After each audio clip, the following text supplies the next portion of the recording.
Gracias and welcome to Vasily's Garden. On today's show we've come out to Woorollook on the Warburton Highway to meet this lovely fine gentleman here. How are you, Len? Good, Vasily. That's a go. We're at Rayner's Stone Fruit Orchard Farm here. Obviously it's your beautiful little farm. Absolutely. My name is Len, and this is my granddaughter Shannon, and this is Ozzy. And you've got the whole family involved on this beautiful farm. It's like a hobby farm. How many acres is it? Hobby farm. It's we've got about 20 acres of orchard. Yeah. It's a boutique type orchard. We've got about 250 different varieties of stone fruit. Yeah. Including a lot you've never heard of before. I believe we wouldn't have heard of a lot of them, that's for sure. Yeah. And you're going to take us for a journey around the farm, teach us about growing these stone fruit. Now we're talking nectarines, peaches, what others? Apricots, plums. We also have plumcots, pluots, apriums, peachums.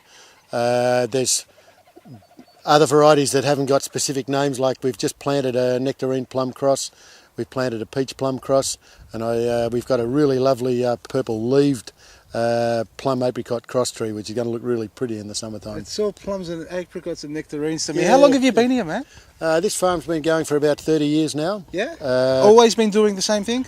No, we traditionally were selling our fruit to the wholesale market. Okay. But I figured it's time the supermarkets stopped getting rich off my efforts, so I'm going to try and get rich at my own effort. I've got 1,000,001 questions, and one in particular that you all always ask me is the dreaded leaf curl. How do we control this leaf curl? Don't tell me now. Are you on your own here? I pretty much run this on my own. I do all the pruning, most of the picking, most of the packing. Yes, and you're a babysitter at the same time. That's the good bit. Good on you, The grandkids mate. are there. Good on you. That's the good bit. While the kids are in the city mucking around. Absolutely. Yeah, absolutely.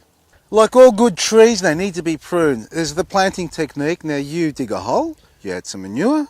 No, never add manure when you plant the tree because it'll burn the roots.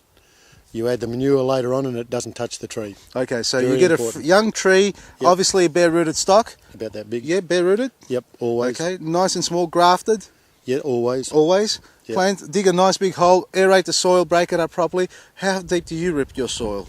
Well, you need to rip the soil as deep as you can.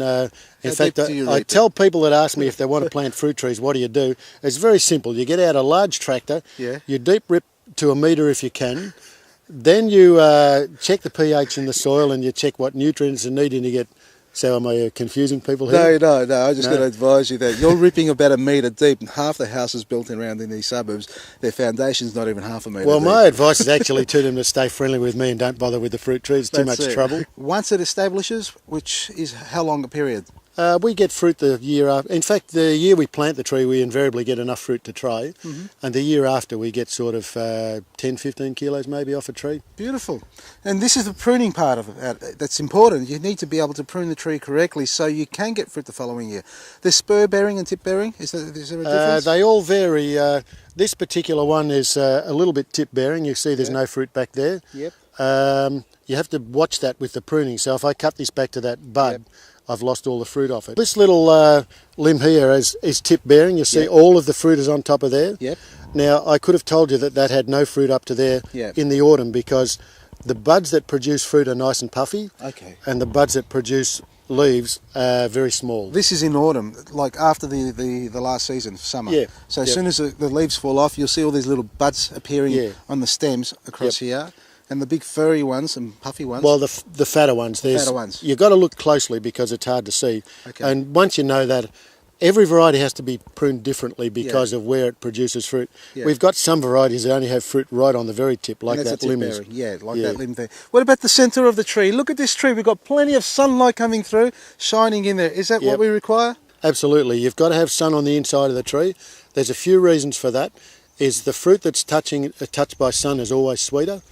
If the centre of the tree shades out, you're going to end up with a tree that's 5 metres tall and all of the fruit 5 metres off the ground, which is very hard to pick. That's exactly right. So you have to keep all that nice and open. All right, so you've kept here, we've got the centre trunk there that's about 2 feet off the ground, if that. You've got 1, 2, 3, 4, 5 branches coming out from the centre, outwards. And of these branches, we've got all the fruit that are going to be produced this year. That's where all the flowers are.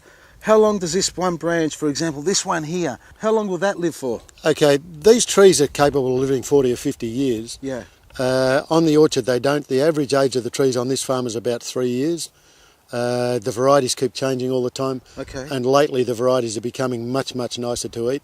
So the object of this farm is to produce fruit that is exceptional eating quality all of the time. You're a wise man. What did you learn about pruning?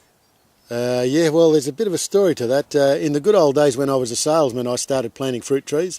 So one of my mates showed me how to plant them and the distance in the rows and all that stuff. And then somebody else said, well, you've got to prune them. And I thought, oh, do you?